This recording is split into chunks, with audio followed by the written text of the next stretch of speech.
9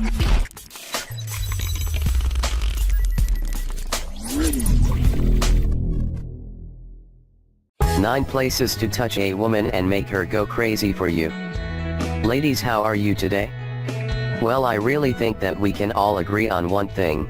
We all know which female body parts men most frequently like to explore, right? But let's be honest, there is more to a woman's body than her vagina, breasts, and butt. According to the experts, the largest amount of nerve endings may be packed into those areas, but she has pleasure sensors all over her body, and getting her in the mood may be as easy as stimulating some of these often neglected parts. Incorporating touching these places into foreplay and sex, or just giving her some pleasure after a hard day, will definitely earn you some brownie points. The only bad thing is that she may be too shy to openly discuss what she wants. So guys, there are a whole lot of things women secretly want in bed, but we're here to help you learn. 1. Her hair. First of all, you should know that maintaining their gorgeous locks isn't the only reason women go to their hairstylists so often. Well, yes, and the whole process of wash, cut, color, and styling can actually be quite a stress reliever. Running your hands gently through her hair is a surefire way to send tingles down her spine. Let your fingers massage circles from her temples to the nape of her neck and she'll be putty in your hands. 2. Her pelvis. Guys, you should also know that concentrating some affection on her pelvis is a great idea.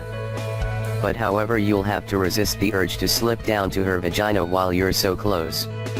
Like teasing her inner thighs, kissing and licking around her pelvis will excite her until she's begging for more. Prolong the sensation by leaving the region to focus on another body part for a while. 3. Her feet. We all know that Pulp Fiction taught us that rubbing the feet of another man's wife may be an offense punishable by being thrown out a window, so the sensual appeal of a foot massage is obvious.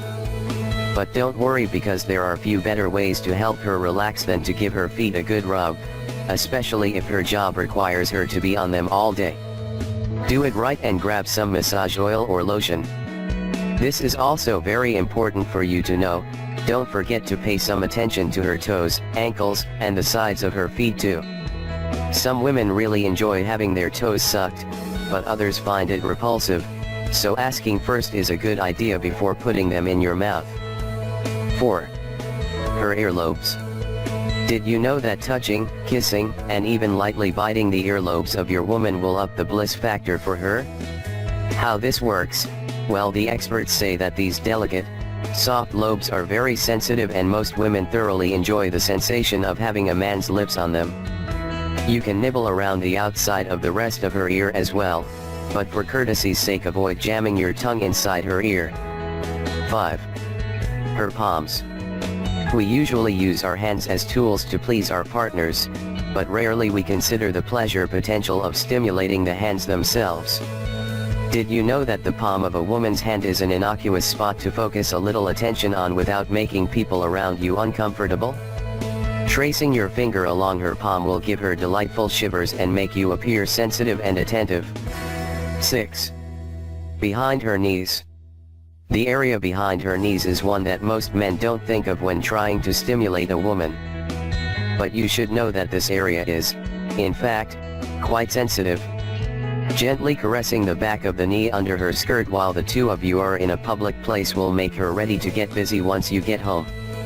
Don't forget to pay some more attention to this special spot once you're alone too. 7. The small of her back. The best way to guide your woman through a crowd is to place your hand against the small of her back. This small gesture shows that you feel protective of her without being too pushy like an arm around the shoulder might be. When you're alone, kissing or licking down her spine to end up with a kiss on the small of her back will get her heart racing. 8. Her clavicle. Well, yes, and a well-defined clavicle, or collarbone, can be very sexy on a woman. So, the question remains, why not show your appreciation for its beauty with your touch and kiss? Pay attention to this body part while she's still fully clothed, unbuttoning her shirt just enough to reveal the clavicle and no further. You can always come back to it once the clothes have disappeared as well to remind her of the anticipation it created when you started there. 9. The nape of her neck. Here's what you need to do. Once you get to the nape of her neck, place a few light kisses there.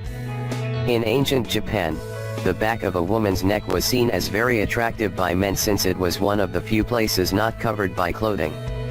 In modern times, the nape of the neck is often neglected in favor of more obvious places.